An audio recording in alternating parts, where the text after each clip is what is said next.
In the dark emptiness of space, Jupiter spins like a giant, silent god. Its red storms swirl forever, hiding secrets in its thick clouds. Near it, millions of small white objects move in a slow dance. At first, they look like ice or small rocks. But if someone looks closely, they can see they are not just rocks, they are bones. Bones of creatures who once thought they could control the galaxy. Captain Ian watches this scene from his cracked helmet. His breath is slow, and every second feels heavy. He knows his time is almost over, but he is not afraid. His eyes look strong. In his hand, he holds a small piece of metal, a part of an alien armor. He thinks of Earth, of the people waiting to be free. He smiles slightly. They thought humans would not fight back. They were wrong. 2 years earlier, Earth was living in a false peace. People were busy with their daily problems, jobs, bills, small fights, and social media drama. Nobody looked at the stars anymore. They had forgotten that the universe is big and full of dangers. One night, a bright light crossed the sky over Europe. People thought it was a meteor shower. Kids cheered, and parents took pictures. But in reality, those were alien scout ships, entering Earth's atmosphere silently. The ships made no sound, no big explosions. They were like ghosts in the sky. When the first ship landed in Siberia, no one noticed. It was dark, cold, and empty there. The aliens moved fast, placing small machines that started to cut communication lines underground. They disabled satellites. One by one, no warning, no message. They called themselves the Drexorians. In their language, Drexor meant true rulers. In the next few weeks, more small ships landed across the world. Deserts, oceans, jungles. Nobody paid attention.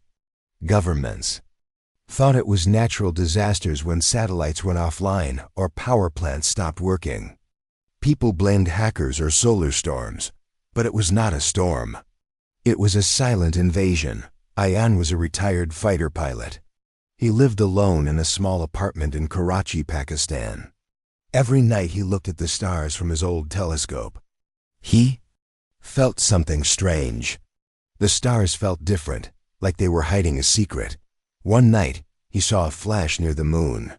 It was too fast for a plane and too big for a meteor. He took pictures and tried to tell people online. But no one listened. They laughed and called him Space Uncle. Frustrated, Ian started visiting underground hacker forums and old military friends. He shared the pictures. At first, they also thought he was crazy. But then more small signals started appearing on radar screens, signals that did not match any human aircraft. Soon, Ian formed a small group with his old team members and some young hackers. They called themselves the Last Spark. They believed they were the last hope to warn humanity before it was too late. In Tokyo, all lights suddenly went out one evening. A huge dark cloud covered the city, and then a bright blue flash burned the sky. It was not lightning. It was the first alien strike. People screamed and ran in panic. The police were powerless. The military launched jets, but they disappeared before even getting close. Paris, New York, Mumbai, all big cities suffered. Next, the Drexorians had technology far beyond human understanding. They did not use normal bombs or missiles. Instead, they used invisible energy waves that disabled machines and melted metal. Buildings fell like toys. Cars turned into burning piles. The world leaders tried to communicate, but the aliens had already killed all satellites. The internet became empty. The United Nations called for peace talks. But the Drexorians did not answer. They did not want peace. They saw humans as insects, too small to be considered real enemies. In underground bunkers, small groups tried to survive. Many people gave up hope. They thought humans could never win. But not Ian. His eyes were burning with a fire no one could put out. The Last Spark started studying the pieces from fallen alien drones. In one attack in Islamabad, a small alien scout crashed. Ayan and his team risked their lives to collect its remains. They discovered strange metals and energy cores they had never seen before. One young engineer, Fatima, found a way to connect an alien power cell to a human-made exosuit. Suddenly, humans had something they could use to fight. They started creating small weapons, plasma knives, strong shields, energy guns. Their tools were still weaker than the Drexorians' advanced weapons, but they had something more powerful than any alien technology: human spirit. Ayan made a secret radio broadcast one night. He spoke in a low voice, but his words carried deep strength. We are not insects. We are not dust. We are humans. If we die standing. If you hear this, fight. You are not alone. His message spread in hidden frequencies. Small groups of survivors started building their own weapons from scrap and alien remains. They called themselves fireflies, night wolves, shadow tigers. Each group had its own style, but they all shared one dream: to show the Drexorians that Earth would not surrender. The Drexorians were confused. Their plan was to destroy human defense quickly and make Earth a new colony. They had no plan for long resistance. They thought humans would kneel or run away. But humans surprised them. Even children started helping, carrying messages or making traps. Old people made bombs from kitchen chemicals. Every human, from farmer to hacker, became a soldier. In one forest in Brazil, a group of kids used mirrors to blind an alien scout, making it crash into a mountain. In Cairo, a grandmother hacked an alien drone using her old computer. She called it her flying son. In Moscow, workers threw burning oil from rooftops on alien patrols. These stories started spreading like wildfire. Humans began to feel a new hope. Ayan watched all this from his small underground base. He marked every new human victory on a big map. Each small win felt like a star lighting up in a dark sky. Fatima once asked him, "Captain, do you really think we can win?" Ayan looked at her and nodded slowly. "They don't understand us, Fatima. They think power is everything. But we fight for each other. That is something they can never break." As days passed, the Drexorians started losing small groups of soldiers. Their leaders became angry. They decided to send harvesters, large machines that could suck life from big areas, killing all living beings. They thought this would scare humans into submission. The first harvester landed in Africa. It was a giant machine with spider-like legs. It moved slowly, but every step killed trees, animals, and people. Nothing could stop it. Humans had no big weapons left. Ayan watched its movements on his old radar screen. He knew this was their chance. He gathered the last spark and made a risky plan. They would attack the harvester from inside, using the stolen alien energy cores. It was almost a suicide mission, but they had no choice. The team prepared all night. They cleaned their plasma knives, checked their shields, and wrote small messages for their families. Before leaving, they all stood together. No one spoke for a minute. Only their breaths and the sound of distant explosions could be heard. Finally, Ayan raised his helmet.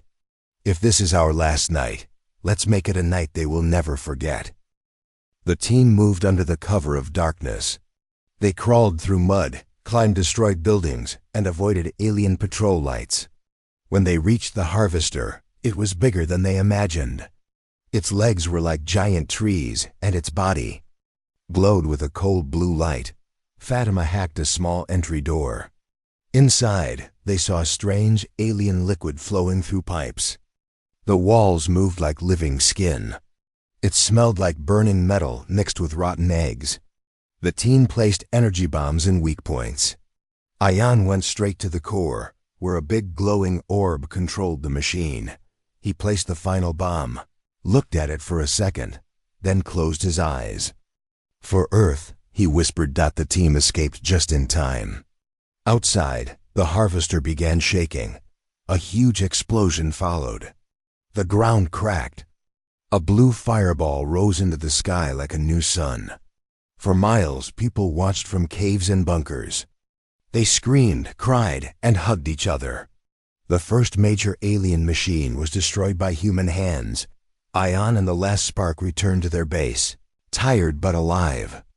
Their faces were covered in dust and sweat, but their eyes shone with pride. Fatima ran to Ion and hugged him tightly. "We did it. They will know we are not weak anymore," Ion nodded. But deep inside, he knew the fight had just started. The Drexorians would not give up so easily. They would now see humanity as a real threat. In space, Drexorian warlords watched recordings of the Harvester explosion. They screamed in their strange language, breaking their control panels. They finally understood. Humans were not simple creatures. They were dangerous.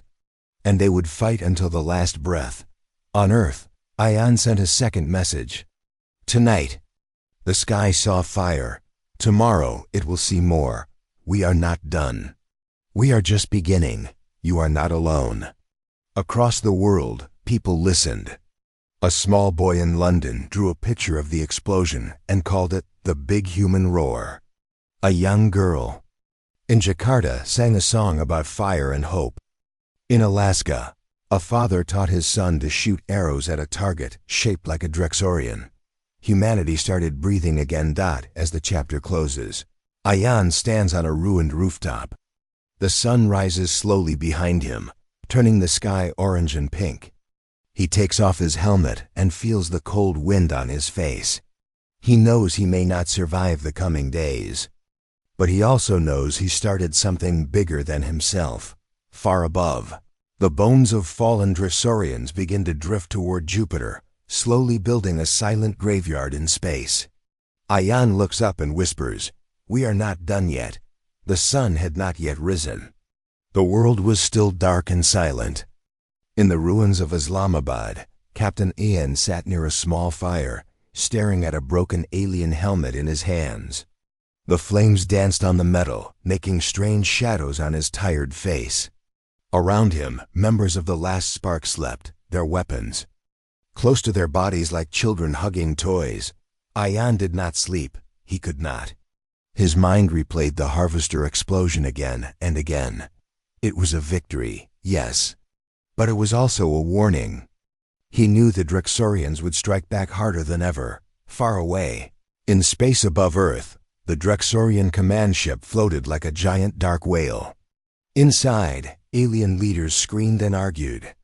Their leader, Supreme Overlord Kaizen, watched the recordings of the Harvester explosion. His eyes, small and red, burned with rage. "They are insects. How can they destroy our machines?" he hissed in his language. "We must crush them completely," another Drexorian general shouted. "We underestimated them," a younger alien whispered. Carefully, Kaizen turned to the younger one and slammed him to the floor with his clawed hand. "We do not underestimate insects, we destroy them." He ordered all scout ships to start hunting human groups. He wanted to send a clear message: no mercy, no survivors. On Earth, Ian gathered his team. Fatima, the tech genius, looked worried. Malik, a strong and silent fighter, cleaned his plasma knife slowly. Zara, the sniper, checked her bullets even though she knew they would not work on alien armor without plasma tips. Ian stood up and looked at them one by one. "They will come for us now, but we will not wait here to die. We will hit them first. Tonight, we make our first real strike against their heart." Everyone stayed silent for a moment. Then Malik raised his fist slowly. "For Earth," he said. The others followed. "For Earth." Their voices were low but strong. Their plan was dangerous. Ian had learned about a Drexorian energy station in northern Pakistan, hidden in the mountains. That station powered many alien machines and ships in Asia. If they destroyed it, they could slow down alien attacks and give humans hope. But the station was heavily guarded by Drexorian soldiers and drones. No human had ever gone near it and returned alive. Ian led the way. They moved through the dark forests, climbing rocks and crossing cold rivers. Each step was heavy. Each sound of a snapping branch made them freeze. Malik carried a heavy alien core bomb on his back. Fatima held a small device that could jam alien sensors for a few seconds. Enough time to hide or run. As they got closer, they saw the station for the first time. It looked like a giant black spider sitting on the mountain. Strange blue lights ran through its legs and disappeared into the rocks. Alien guards with glowing eyes patrolled around it. Zara took out her scope and watched carefully. "I count at least 20 guards on this side alone," she whispered. "We go from the east." "There's more cover," Ayan decided. Fatima nodded and checked her device. "I can jam their sensors for 10 seconds at most," she warned. "That's all we need," Ayan said. They waited until night. The cold mountain wind cut through their clothes. The smell of alien chemicals filled the air. The moon hid behind clouds, making everything darker. When the signal came, they moved like shadows. Ayan led, crawling between rocks and broken trees. Malik followed, the bomb carefully tied on his back. Zara stayed behind to cover them with her sniper. Suddenly, an alien drone spotted them. Its red eye glowed in the dark. Fatima pressed her jammer button fast. The drone shook and fell to the ground with a soft thud. "Move, move," Ayan whispered. They ran forward. Fatima opened a small alien gate with her hacked device. Inside, the walls were alive, pulsing with blue light. Strange liquid moved inside transparent tubes. The team felt as if they had entered the stomach of a monster. Yan pointed to a big energy core in the center. That was their target. Malik placed the bomb near the core. Fatima started the countdown. 10 minutes. As they finished, alarms suddenly screamed. The Drexorians had found the dead drone outside. Red lights flashed. The walls changed color to angry red, and alien voices echoed through speakers. "We need to go now," Fatima shouted. They ran back, but Drexorian guards blocked the exit. The aliens opened fire with blue plasma guns. Malik stepped forward, using his shield to cover the others. "I will hold them. Go," he shouted. Ayan grabbed Malik's arm, but Malik pushed him back. Zara fired her sniper to cover them. Fatima pulled Ayan's sleeve. "We must go now, or the bomb will kill us too." Ayan looked at Malik one last time. Their eyes met. No words, only respect and pain. Then Ayan turned and ran, pulling Zara and Fatima behind him. Malik roared and charged at the Drexorians, swinging his plasma knife. The aliens fell back for a second, surprised by his strength. He fought until the bomb exploded behind him, a giant blue and white light swallowing everything.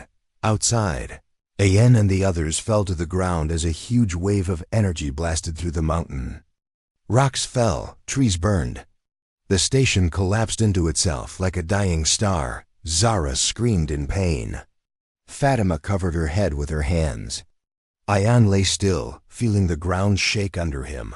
When the light faded, they looked up. The mountain was now a smoking crater. The Drexorian station was gone. Fatima cried softly. Zara crawled to Ayan, her eyes full of tears. "Malik, he saved us," she said. Yan closed his eyes. His friend was gone, but his sacrifice was not in vain. They had just delivered the first big human strike against the aliens. They moved slowly down the mountain, hiding from alien patrols. Their bodies were weak, their hearts were heavy. But inside, a small fire started to grow. Hope. In the coming days, news of the station's destruction spread across human survivor groups. In the dark underground shelters, people cheered and cried. They painted Malik's face on walls, calling him the Mountain Ghost. Songs were written about him. Children learned his name. Ayan sent a secret radio message again. "The first strike is done. We are not insects. We are warriors. Malik showed us the way. Join us, fight. They can kill us, but they cannot kill our spirit." The message traveled far. In ruined cities, small groups of survivors started to believe they could fight back too. A young girl in Manila started making small bombs from kitchen gas cans. In Nigeria, a group of farmers turned their tractors into armored vehicles. In Canada, hunters trained dogs to carry bombs into alien camps. Meanwhile, in space, Supreme Overlord Kaizen roared in anger. He ordered new commanders to Earth. He wanted humans to disappear completely. He could not understand how these weak creatures were causing so much trouble. The new Drexorian commander, Scarvok, landed in the Sahara Desert with heavy machines and new soldiers. His plan was to burn all major human hideouts and show the universe that Drexorian power was absolute. But Ayan was already planning. He knew about Scarvok's arrival from signals they intercepted. He started contacting other human groups, sharing knowledge about alien weaknesses. He taught them how to jam signals, where to hit armor, how to move silently. Humans began to act as one family, one giant army without borders. Fatima became the leader of a new tech division. Zara trained new snipers in hidden caves. Ayan moved constantly, visiting different groups, giving them courage, teaching them strategy. They called him the Ghost Captain. Aliens tried to find him many times but always failed. Ayan moved like the wind, here today, gone tomorrow. One cold night, Ayan stood on a broken bridge overlooking the destroyed city. The sky was full of stars, and the moon looked larger than ever. He thought of Malik and the old times when he was a pilot. Back then, he fought for countries and flags. Now he fought for something bigger, humanity itself. Fatima came to stand next to him. She handed him a small radio. "You should hear this," she said. Ayan took the radio and listened. A young boy's voice crackled through the speaker. "Thank you, Captain Ayan. We are fighting now. We will not hide anymore. My brother says he wants to be like you. We all do. Please don't stop. We need you." Ayan closed his eyes. A small tear ran down his cheek. He felt Malik's spirit beside him, watching. "We won't stop," he whispered. The next day, Ayan and the last spark planned new strikes. They targeted alien supply lines, fuel stations, and drone factories. Every small victory gave humans more confidence. Drexorians lost patience. Their forces became sloppy, angry, and disorganized. Ayan knew they still had more powerful weapons. But humans were learning fast. They adapted quickly, like rivers finding new paths. In one attack near Bangkok, human fighters used fake heat signals to lure Drexorian drones into a swamp, then set it on fire with old gasoline. In Istanbul, a group of teenagers hijacked an alien supply ship and crashed it into a Drexorian control tower. Everywhere, people whispered Ayan's name. "The Ghost Captain is coming." It became a chant in the dark. Even in death, Malik's name traveled with him, a symbol of bravery. At the same time, Scarvok started using new weapons. Hunters, small spider-like robots that could enter human tunnels and shelters. These hunters were deadly and fast. They carried poison darts and self-destruction charges, but humans learned to build electric traps. Old electricians and young engineers worked together to create deadly shock nets. In many places, hunters were destroyed before they could even attack. In an old warehouse, Ayan gathered many group leaders for the first time. Some came from Africa, some from Europe, some from Asia. They looked tired, dirty, but their eyes shined with fire. Ayan stood on a broken table. He looked at them slowly. "We started as small sparks. Tonight we become a fire. We fight not just for land or food. We fight so our children can see the stars again without fear." Everyone raised their fists, their voices roared together. "For Earth, for the stars, for Malik," Ayan smiled. He knew this was only the beginning. But for the first time, he felt they had a real chance. Back in space, the Drexorians watched. Their leaders argued again. Some wanted to leave Earth and find an easier planet. Others wanted to destroy Earth completely. but Supreme Overlord Kaizen decided to stay. His pride was too big. He sent a message to all Drexorian soldiers. No mercy. Burn their cities. Crush their spirits. Bring me the head of the human called Ion. But Ion was not afraid. He had started a movement that no alien could stop.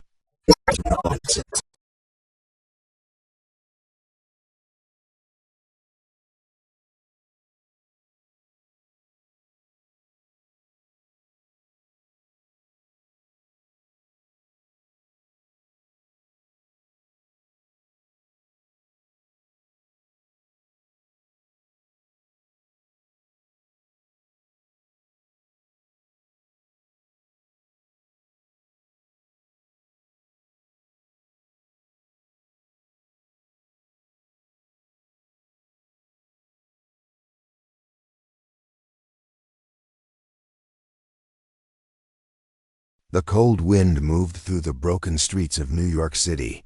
Once, this city was full of lights, music, and dreams. Now it looked like a graveyard. Burned cars, broken buildings, and empty roads.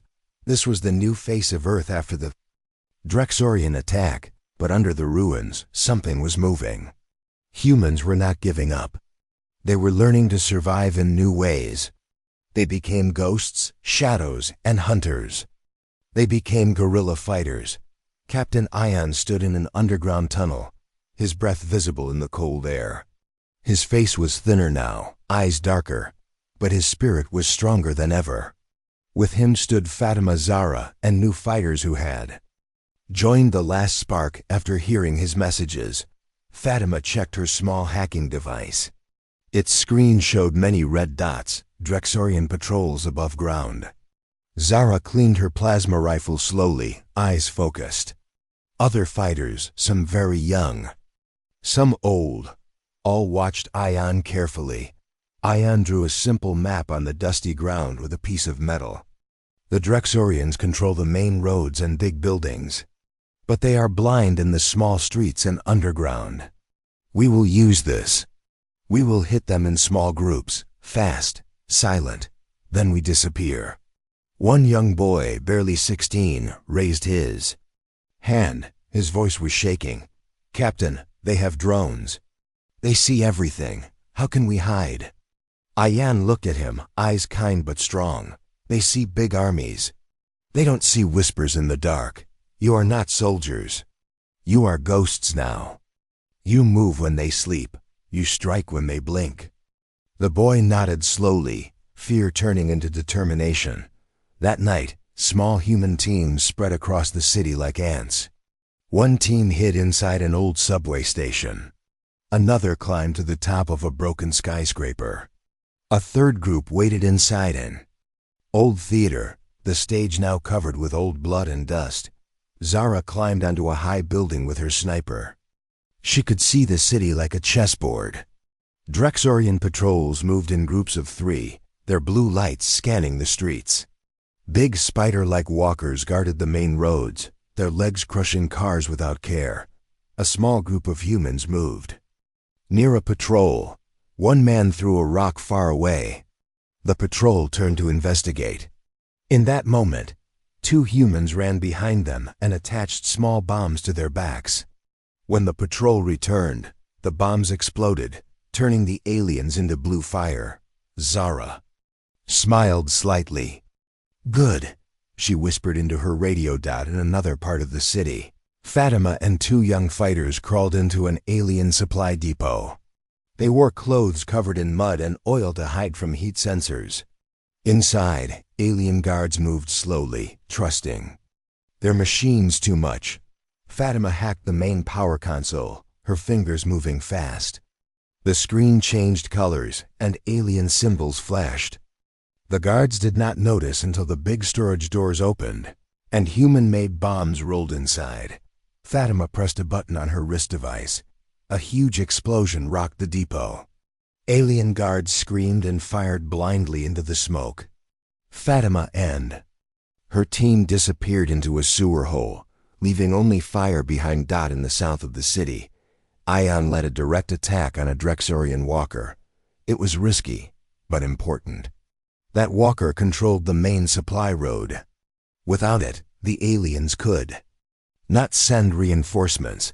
Ayan's team hid inside old cars and waited.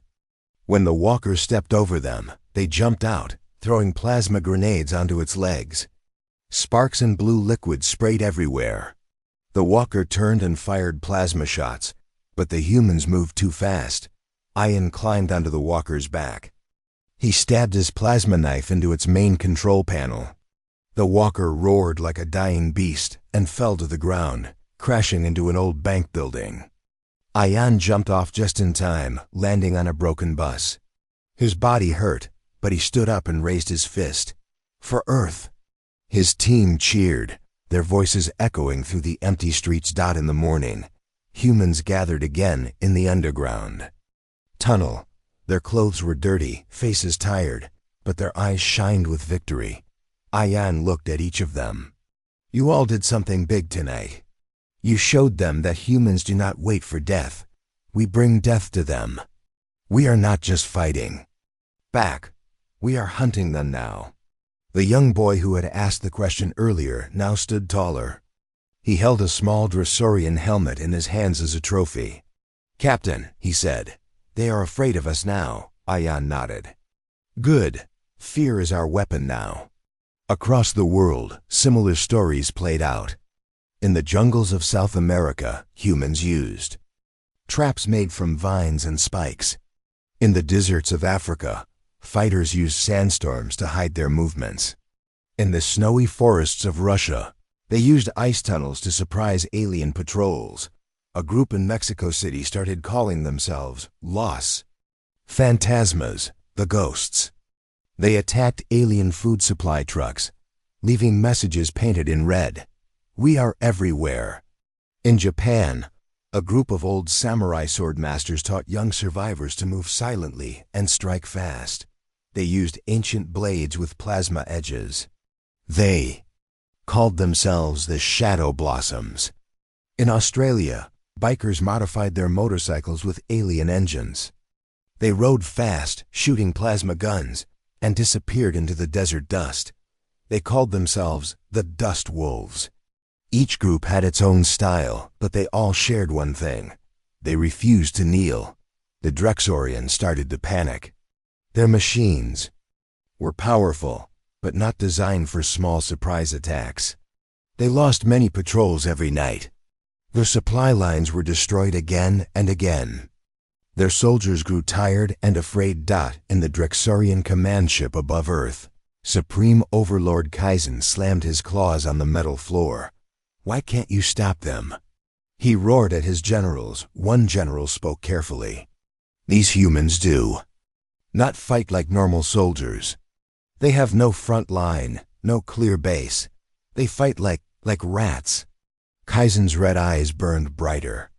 Then burn every hole, kill every rat. But even with stronger orders, the aliens failed. Humans kept finding new ways to hide and strike.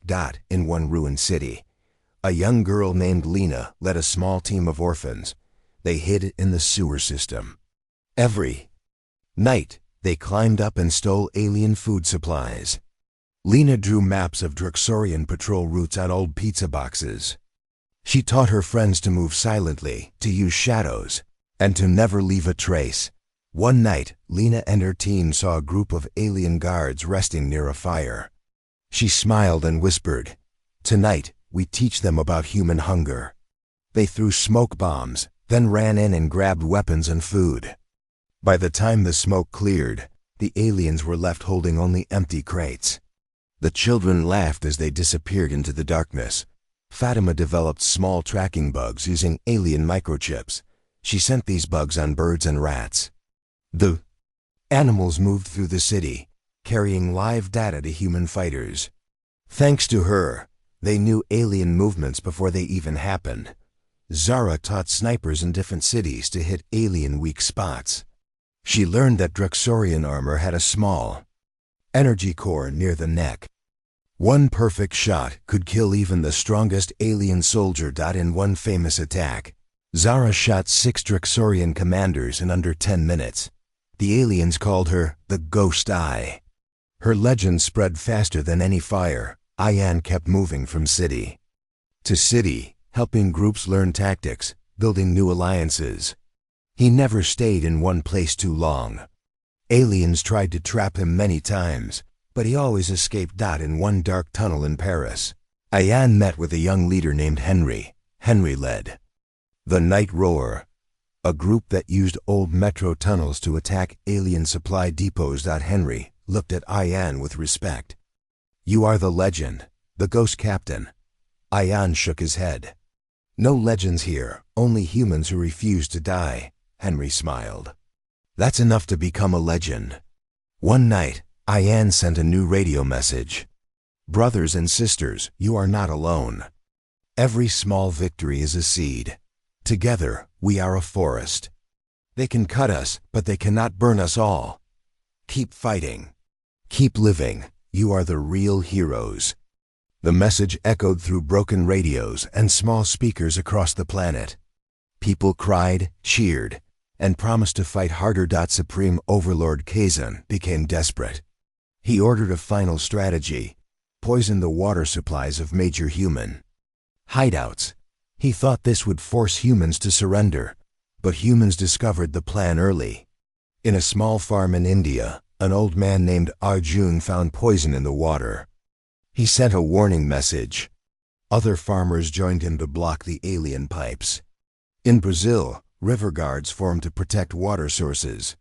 In Europe, mountain climbers destroyed alien water tanks on high peaks. The Drexorians failed again. Their poison plan turned into another human victory. In space, Kazan looked at Earth with disgust. He called his generals and gave one last command: prepare the final wave. We will destroy their cities completely. No more small fights. Total destruction.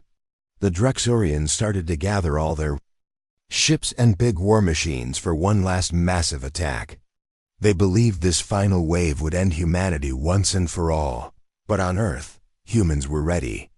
The guerrilla groups had become an invisible army. Each member felt like part of a big family, connected by sacrifice and love for freedom. Ayan knew the final battle was coming. He called a secret meeting with all major group leaders in an underground base in Berlin. They sat around a big metal table, each leader wearing a different symbol: a wolf, a ghost, a flower, a roar. They shared maps, weapons, and food. Ayan stood and looked at them all. "We have become something they cannot control. They want to erase us. But tonight, we show them that humans do not break. We multiply. We rise. We burn brighter than their stars." Everyone raised their hands. Some cried, some laughed. All were ready. That night, humans everywhere prepared for the coming storm. They hugged their children, cleaned their weapons, and said final prayers. But none planned to run. They planned to fight. In the final scene of this part, Ayan stands on a rooftop in Berlin. The sky is dark, but thousands of small fires and lights glow below, human camps and watchposts. Ayan looks up at the stars. "You thought we were small. You thought we would run. You were wrong. We are coming." As the camera pulls back, we see alien ships gathering in orbit, giant and dark like a coming thunderstorm. But on Earth, small human lights shine everywhere. Like a galaxy on the ground. The guerrilla humans had become the biggest nightmare for the Drexorians. And their true fight was just about to begin. Darkness hung heavy in the cold jungle of the Amazon. Trees stood tall, but their leaves whispered secrets of war. Captain Ayan and his team moved slowly, carefully, like hunters stalking prey. The air was thick with humidity and the sound of distant alien machines. They were close to a Drexorian forward base, hidden deep in the forest. Ayan's heart beat fast, but his face was calm. This mission was different. More dangerous. More important. They were going to capture an alien commander alive, something no human had done before. Fatima checked her wrist device one last time. The screen glowed softly, showing their location and the patrol routes. Zara held her sniper, eyes sharp. like a hawk. Malik was there too, but this time he moved quietly, not like a warrior but like a shadow. The team had learned much from the last battles. They knew the Drexorian's strength and weakness. But the biggest secret they wanted was inside that base, the mind of Commander Kilser. Commander Kilser was different from other Drexorians. He was young but smart, quick to learn. He believed humans were pests but not useless.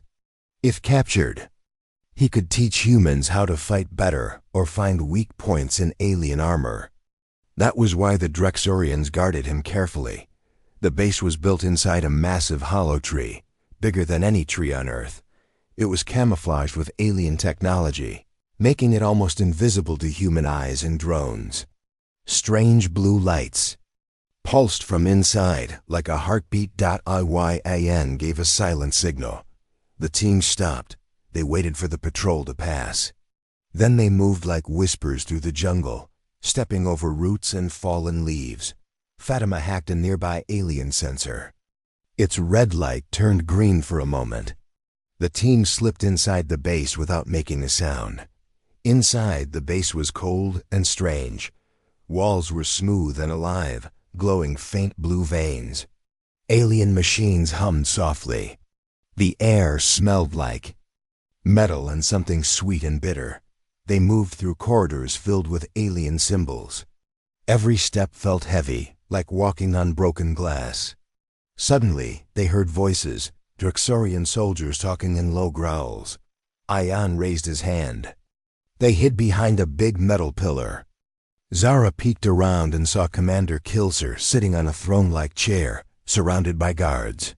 His eyes glowed red, but his expression was calm. Fatima whispered, "We need to get him. But we can't kill him. We need him alive." Ayan nodded. "We will try. We have only one chance." They waited for the right moment. When the guards moved away to check on the noise, Ayan and Malik rushed in silently. Malik grabbed Kilser's arm, holding it tight. Ayan tied the commander's legs quickly with strong ropes. The alien commander struggled but did not scream. His eyes burned with anger and surprise. "You think you can capture me?" Kilser hissed in broken English, his voice cold. "Uy," and looked him in the eye. "We don't think, we know. You will teach us. Or you will die trying." Fatima quickly disabled the alarm system to prevent any alert. The team started their escape route. The journey back was the hardest part. Drexorian soldiers soon found the base and started searching. Drones flew above the trees, sending red laser beams that cut through branches. Ayan's team moved fast but carefully. Malik carried the tired commander, who still tried to bite and scratch. Fatima used her device to jam the drone signals. Zara covered them with precise shots from her rifle. Several times, they had to hide in small caves or climb trees to avoid patrols. The jungle was alive with sounds, insects, birds, and distant explosions. At one point, a giant alien spider machine attacked them. Its legs moved like lightning, and it sprayed acid from its mouth. Malik jumped in front, holding a plasma shield. The shield glowed blue as acid hit it, but Malik's arm burned. Ayan threw a plasma grenade at the spider's eyes. It screamed and fell, crashing into the trees. After 3 days of running and hiding, the team reached their hidden base near Rio de Janeiro. Humans there were waiting anxiously. When they saw the captured commander, a loud cheer filled the room. Kilser was locked in a small cage made of human and alien technology. His eyes still glowed red, but he was tired and confused. Ayan stood before him. "You will answer our questions. You will teach us what you know." The commander smiled cruelly. "You think your weapons can stop the Drexorians? You don't understand the galaxy. You are small, weak, but maybe you are interesting." Over the next weeks, Fatima and her team started to learn from Kilser. They questioned him every day. Sometimes he laughed at their questions. Sometimes he shouted threats. But slowly, he revealed secrets about Drexorian technology and plans.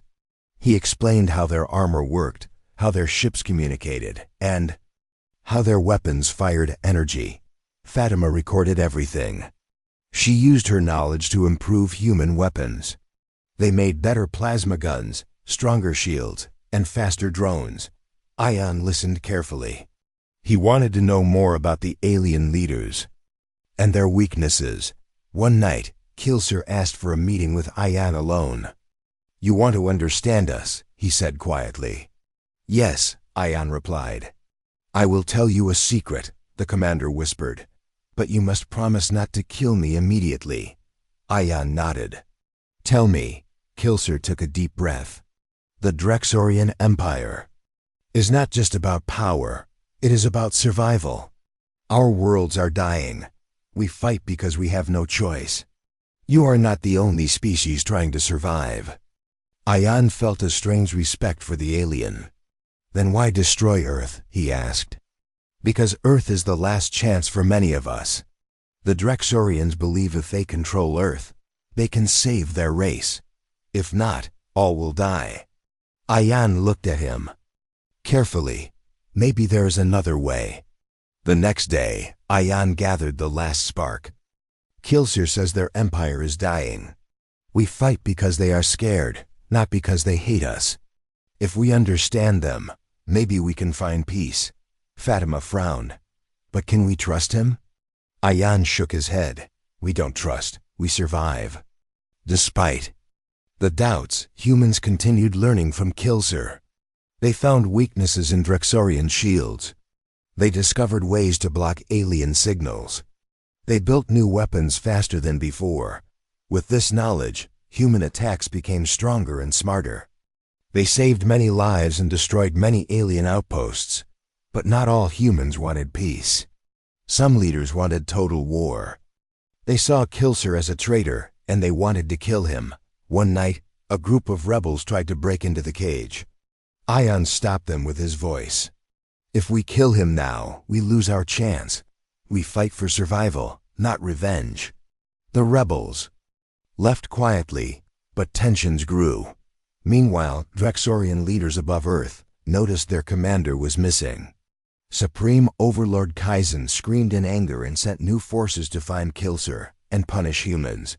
The new commander, Scarvok, brought powerful weapons and ships. He wanted to end this war quickly. The captured brain was a gift and a curse. Humans learned and grew stronger, but their enemies grew angry and dangerous. Ayan knew the fight was not over. The next battles would be harder. But with new knowledge, humans had a chance. In the final scene of this part, Ayan stands beside Kilser's cage. The jungle rains fall softly. Thunder rolls far away. Ayan looks into the alien's red eyes and says quietly, "You will teach us how to win. Or you will die trying." The camera pulls back, showing the small human base surrounded by thick jungle, full of hope and danger. The night sky over the ruins of Cairo was clear, but the stars seemed dim compared to the burning fires on the ground. Alien machines moved through the broken streets like ghosts, searching for human survivors. But this time, the humans were ready. Captain Ayan stood on a rooftop, looking down at the battlefield below. Around him, his fighters prepared quietly. Fatima checked the small devices that jammed alien signals. Zara loaded her plasma rifle with care. Every face was tense but determined. This was no longer a fight for survival alone. This was the beginning of the turning tide. For months, humans had been learning from the captured alien commander, Kilser. The knowledge they gained had changed everything. They knew how to block alien communications, how to weaken their armor, and how to predict their attacks. But Supreme Overlord Kizan was furious. He had sent Scarvok and thousands of elite soldiers to crush human resistance.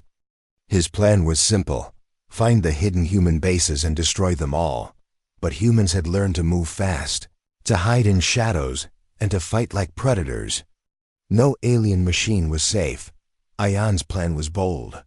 They would attack the main Drexorian supply hub in the city center, destroy it, and the aliens would lose their weapons and food. Without supplies, the invaders could not keep fighting. The plan was risky. The hub was guarded by dozens of Drexorian soldiers and heavy machines. It was also near the remains of the Great Pyramid, which was now a symbol of human resistance. Yan gathered his fighters for one last briefing. This is our chance. We hit hard, hit fast, and vanish. No heroics, no mistakes. The young boy from the last mission raised his hand. Captain, what if they catch us? Yan smiled. Then we fight. Because we are not just fighting for ourselves. We fight for everyone who still hopes. At midnight, the attack began. Small groups of fighters moved through hidden tunnels and broken buildings. Fatima's devices stopped alien sensors from detecting movement. Zara and her snipers took out guards silently, one by one. Yan led the main team. They carried plasma grenades, knives, and small bombs made from scavenged alien parts. When they reached the supply hub, the sky lit up with blue fire. Alien drones rushed to the area, but Fatima's jammers blocked their signals. The humans moved, like shadows planting bombs at fuel tanks and weapon stores. Suddenly, an alarm sounded. Drexorian soldiers poured out of underground bunkers. Plasma blasts lit the night as humans and aliens clashed. As Yan fought in the middle of the battle, his plasma knife cutting through armor. Malik, who had returned after healing, stood beside him. Together, they pushed forward. Zara's sniper shots picked off alien commanders. She shouted into her radio, "We're losing them. Keep pushing." Fatima hacked into alien systems, shutting down security doors and opening new paths for escape. But the biggest danger was still ahead. Scarvok himself arrived in a massive war machine, its legs shaking the ground. He shouted orders in his harsh language, "Crush the humans. No mercy." Yan stared at the giant machine, then made a quick decision. "Malik with me, the rest retreat and regroup." Malik nodded. Together, they charged towards Scarvok's machine. The fight was brutal. The war machine's plasma cannons blasted the ground near them. Malik dodged a heavy foot and stabbed his plasma knife into a joint. Sparks flew. Yan climbed the war machine's leg, avoiding lasers. He reached a small hatch and opened it. Inside was the control room.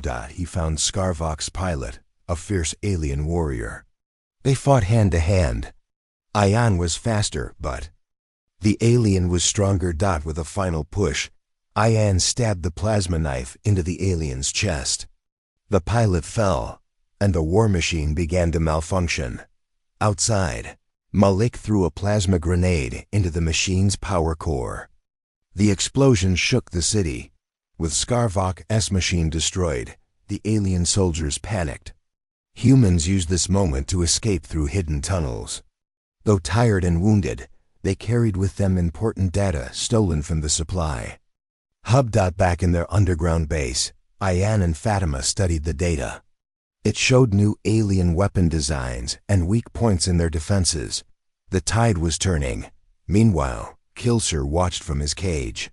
He said quietly, "You have learned much, Captain, but the Drexorians will not give up." Yan looked at him. "Neither will we." The captured aliens' red eyes burned with respect and fear. In the following weeks, human attacks became more frequent and more successful.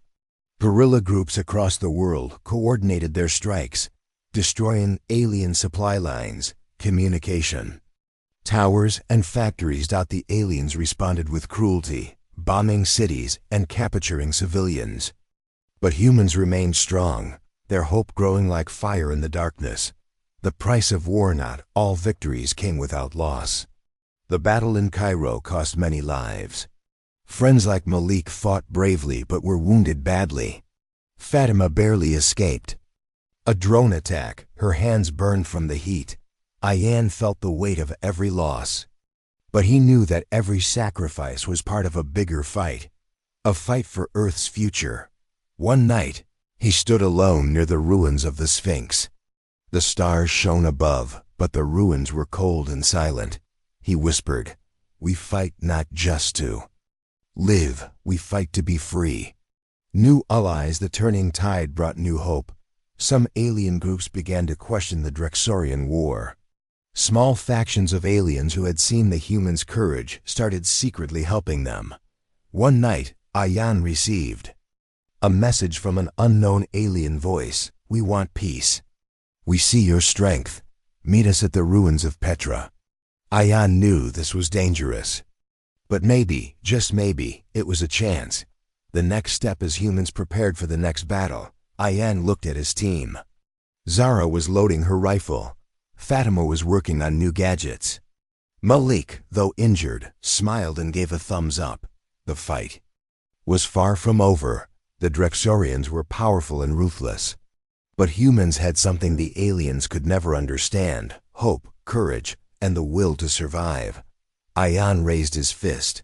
"For Earth, for freedom, for the future."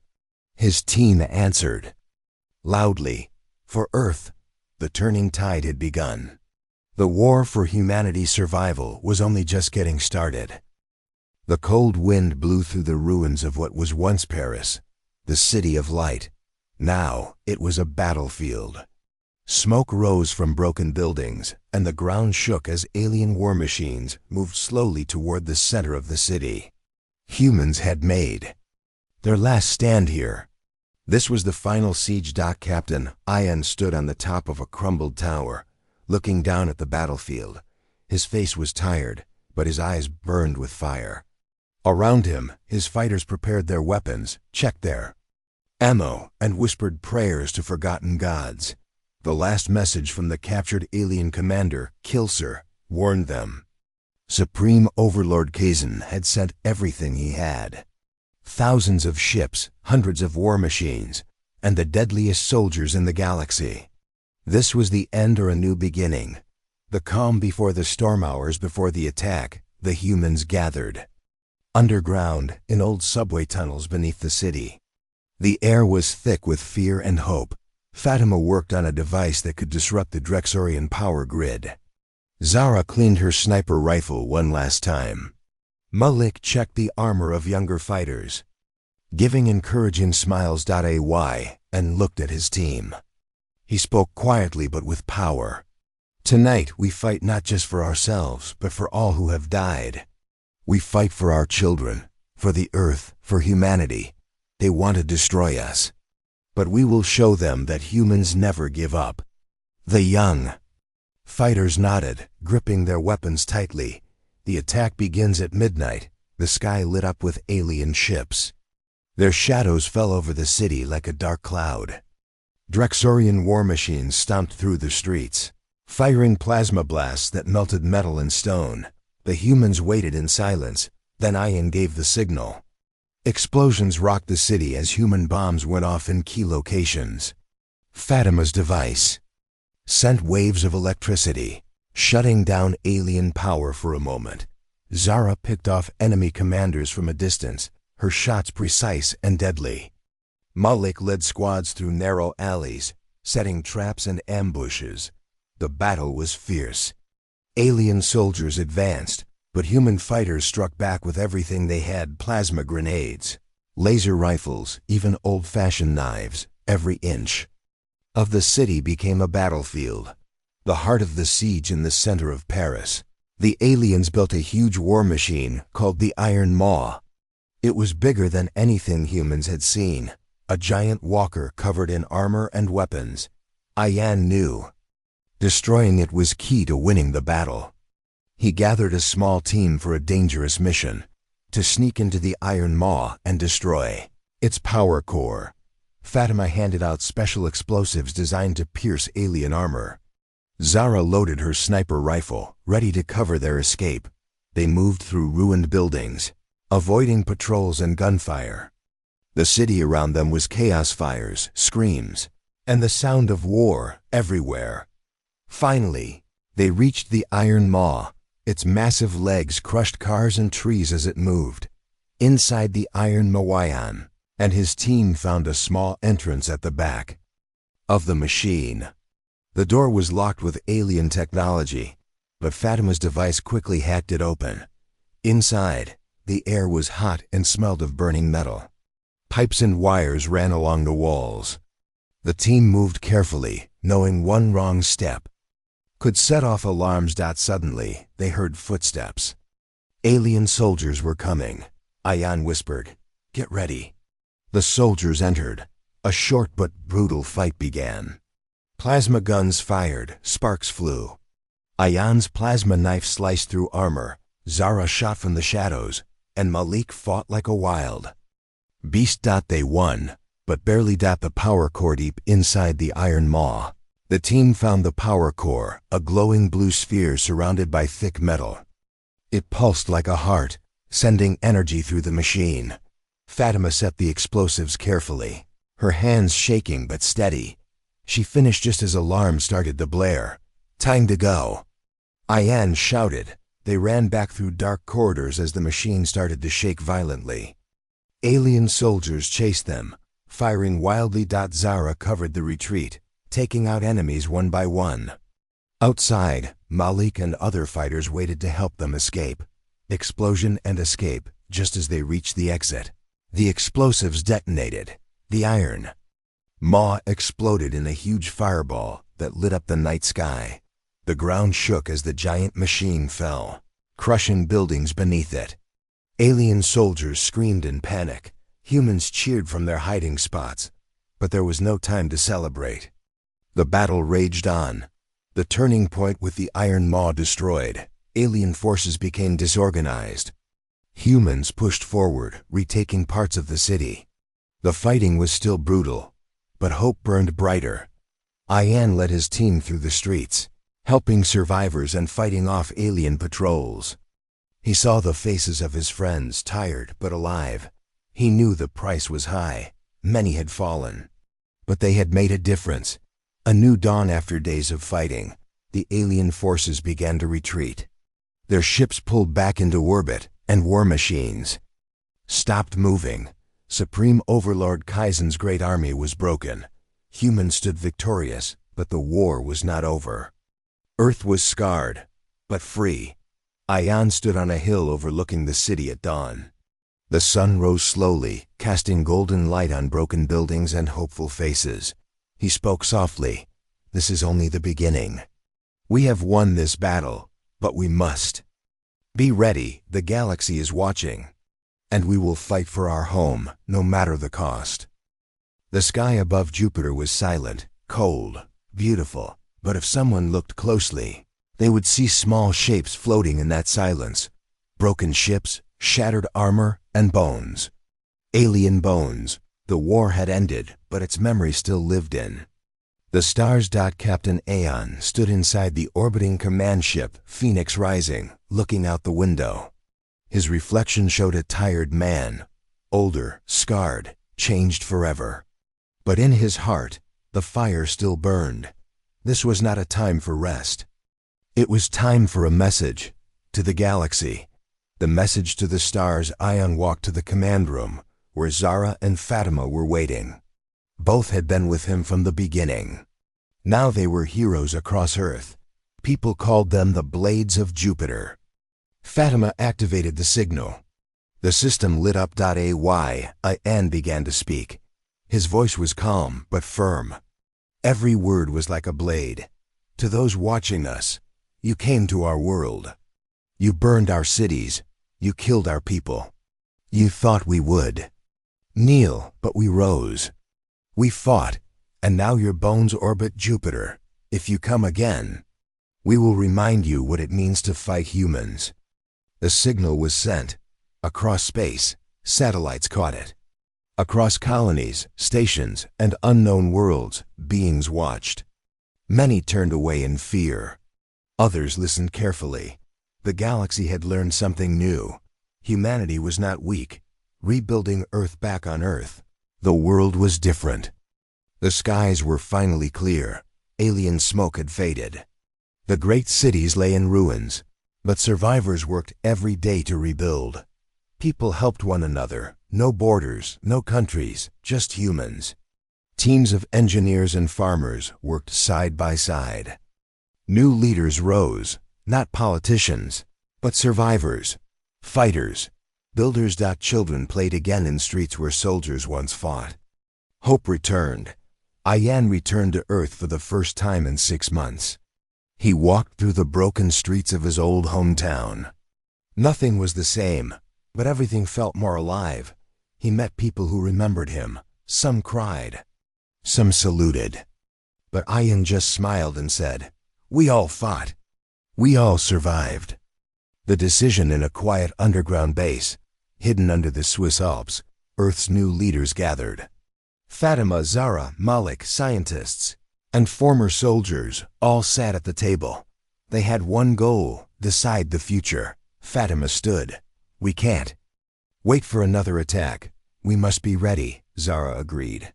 "We must go to space, not to conquer, but to make sure no one conquers us again." Ian listened. He looked at the stars on the map: Jupiter, Mars.